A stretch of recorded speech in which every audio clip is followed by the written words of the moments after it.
नमस्कार और जय हिंद मेरे सभी प्यारे मित्रों को। मित्रों, स्वागत है आप सभी लोगों का आपके अपने यूट्यूब चैनल ऑलराउंडर ज्ञान में। उम्मीद करता हूँ आप सब लोग बहुत बेहतर होंगे और आप लोगों की तैयारी भी बहुत बेहतर चल रही होगी। मित्रों, आज की जो हमारी क्लास है, इस क्लास में हम लोग पैनक्रियाज या अग्न्याशय के बारे में पढ़ेंगे। ठीक है। आहार नाल से संबद्ध जो पाचन ग्रंथियां होती हैं, उसमें मुख्य रूप से 3 ग्लैंड्स हमारे आते हैं या 3 ग्रंथियां आती हैं। पहली लार ग्रंथि, दूसरी जो है यकृत या लीवर, और जो तीसरी होती है वो अग्न्याशय या पैनक्रियाज। ठीक है। तो लार ग्रंथियां और जो यकृत या लीवर है, इसकी वीडियो मैंने अपलोड कर दी है। ठीक है। और आज हम लोग अग्न्याशय के बारे में पढ़ेंगे। ठीक है। अगर आप लोगों ने लार ग्रंथियां या सलाइवरी ग्लैंड्स और लीवर या यकृत पे जो हमारी वीडियो है नहीं देखी है, तो मैं यहाँ आई बटन में कोने पे सजेस्ट कर दूंगा, आप उस लिंक पे जाके उस वीडियो को देख सकते हैं। ठीक है, ये वीडियो देखने के बाद। ठीक है, तो चलिए शुरू करते हैं आज की क्लास और हम लोग अग्न्याशय या पैनक्रियाज के बारे में पढ़ लेते हैं। ठीक है। यहाँ मैंने एक फिगर ड्रा कर रखा है। ठीक है। इस फिगर में ये जो आपको पत्ती जैसी संरचना दिखाई दे रही है, ठीक है, ये पत्ती जैसी संरचना दिखाई दे रही है, यही हमारी पैनक्रियाज है। ठीक है, यही क्या है? पैनक्रियाज है। ये जो हमारी पैनक्रियाज होती है, ये हमारी जो ड्यूडेनम होती है या ग्रहणी होती है, ठीक है, इसके दोनों सिरों के बीच में स्थित होता है। ठीक है, ये हमारी क्या है? ड्यूडेनम या ग्रहणी है, और ये पहला सिरा हो गया और ये लास्ट सिरा। तो इसी के बीच में जो हमारा पैनक्रियाज है वो स्थित होता है। ठीक है। पैनक्रियाज से पैनक्रियाटिक जूस निकलता है। ठीक है। तो जो पैनक्रियाटिक जूस निकलता है वो पैनक्रियाटिक डक्ट से निकलता है। ठीक है। पैनक्रियाटिक डक्ट का मतलब हुआ अग्नाशयी नलिका। ठीक है। तो जो पैनक्रियाटिक जूस निकलता है वो अग्नाशयी नलिका से निकलता है। ठीक है। तो चलिए आज की क्लास हम लोग शुरू करते हैं और अग्नाशय के बारे में और जो भी इंपॉर्टेंट चीजें है उसको देख लेते हैं। पैनक्रियाज जो होती है, इसकी लंबाई जो होती है वो 18 सेंटीमीटर होती है और चौड़ाई 4 सेंटीमीटर होती है। ठीक है। ये इंपॉर्टेंट क्वेश्चन है, ये एसएससी के एग्जाम में पूछा जा चुका है। जो हमारी अग्नाशय होती है, ठीक है, वो एकमात्र मिश्रित ग्रंथि होती है, इसके अलावा कोई और मिश्रित ग्रंथि नहीं है। ठीक है। मिश्रित ग्रंथि या मिक्स्ड ग्लैंड का मतलब ये होता है कि ये एक्सोक्राइन और इंडोक्राइन दोनों की तरह बिहेव कर दिए। ठीक है। ये इंडोक्राइन और एक्सोक्राइन क्या होता है, ठीक है, यहाँ मैंने नीचे डिस्कस किया है, उसके बारे में अभी हम लोग बात करेंगे। ठीक है।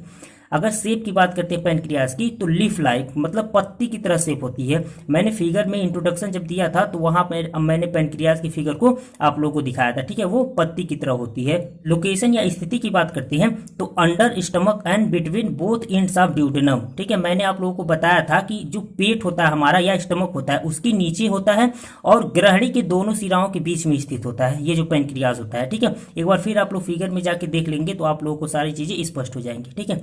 अब चलिए हम लोग मिक्स्ड ग्लैंड या मिश्रित ग्रंथि के बारे में देख लेते हैं कि पैनक्रियाज जो है वो कैसे मिक्स्ड ग्लैंड की तरह बिहेव करती है। ठीक है।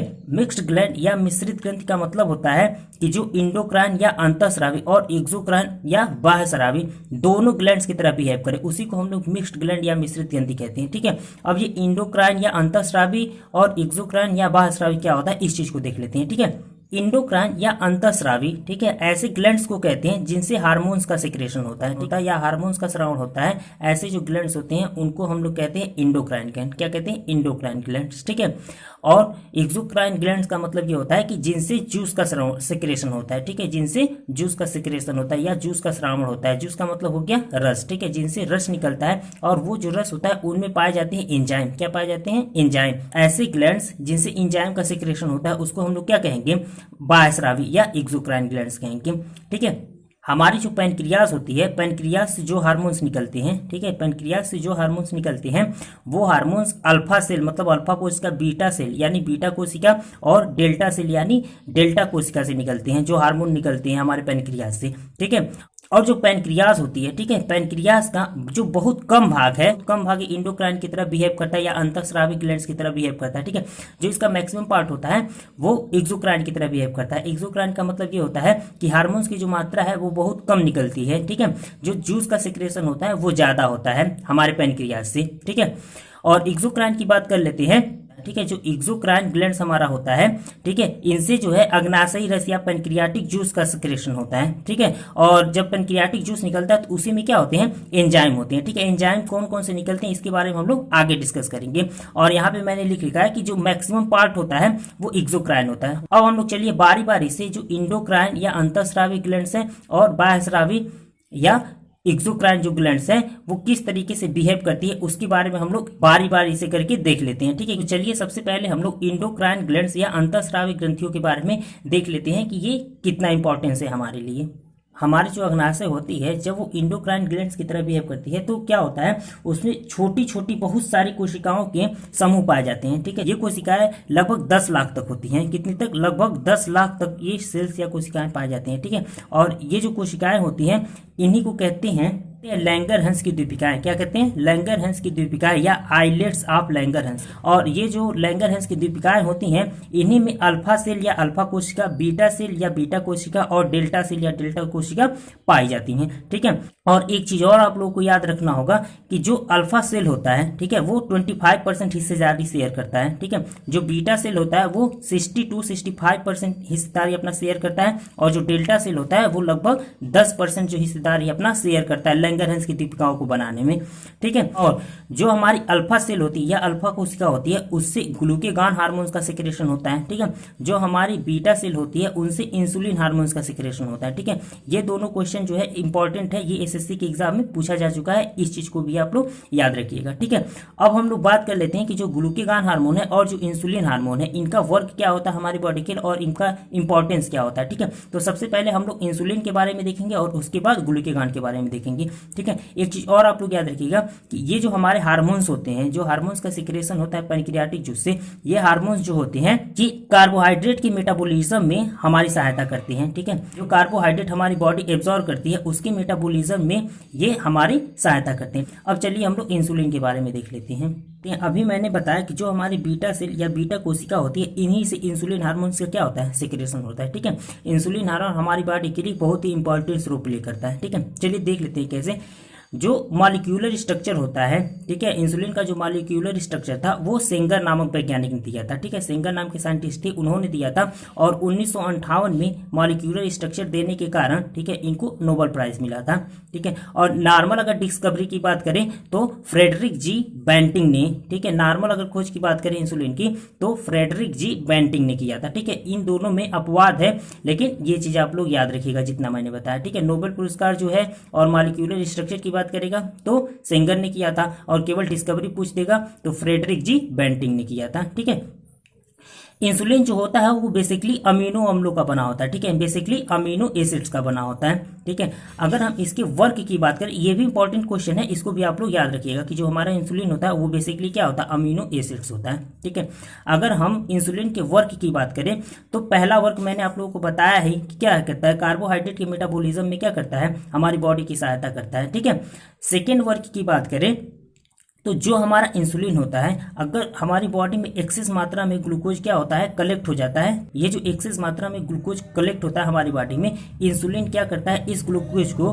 ग्लाइकोजन में कन्वर्ट कर देता है। इंसुलिन जो है इस ग्लूकोज को ग्लाइकोजन में कन्वर्ट कर देता है। ठीक है, ये ग्लाइकोजन जो है वो स्टोर कहाँ होता है, तो ये हमारी बॉडी में लीवर में कलेक्ट होता है। कहाँ पे कलेक्ट होता है, लीवर में, हमारे यकृत में जाके ये इकट्ठा हो जाता है। ठीक है, और ये इंपॉर्टेंट क्वेश्चन है, इसको भी आप लोग याद रखिएगा। ठीक है, कि जो ग्लाइकोजन होता है उसका स्टोरेज कहाँ होता है, हमारे लीवर में होता है। ठीक है, और ये जो ग्लूकोज से ग्लाइकोजन बनने का प्रोसेस है उसको कहते हैं ग्लाइकोजेनेसिस। क्या कहते हैं, ग्लाइकोजेनेसिस। ठीक है, ये भी इंपॉर्टेंट क्वेश्चन है, ये भी एसएससी के एग्जाम में पूछा जा चुका है, ये भी आप लोग याद रखिएगा। ठीक है, ग्लूकोज से ग्लाइकोजन बनने का जो प्रोसेस है उसको क्या कहते हैं, ग्लाइकोजेनेसिस कहते हैं।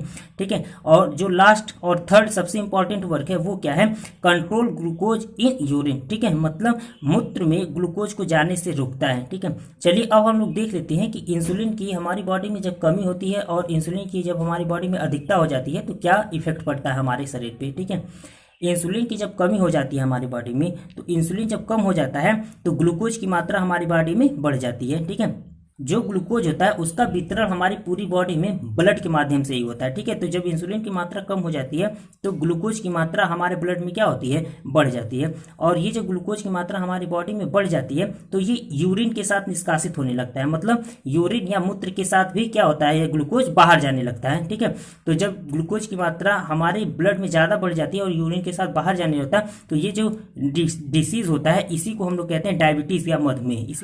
अब हम बात करते हैं कि इंसुलिन की अधिकता होने पे क्या होता है। ठीक है, तो जब इंसुलिन की अधिकता हो जाती है हमारी बॉडी में तो लीवर में ग्लाइकोजन अधिक मात्रा में इकट्ठा होता है। ये कैसे होता है, मैंने आप लोगों को बताया कि इंसुलिन जो है वो अधिक मात्रा में जब ग्लूकोज होता है तो उसको ग्लाइकोजन में कन्वर्ट कर देता है। ठीक है, तो इंसुलिन की मात्रा जब नॉर्मल होती है हमारी बॉडी में तब ये प्रोसेस होता है।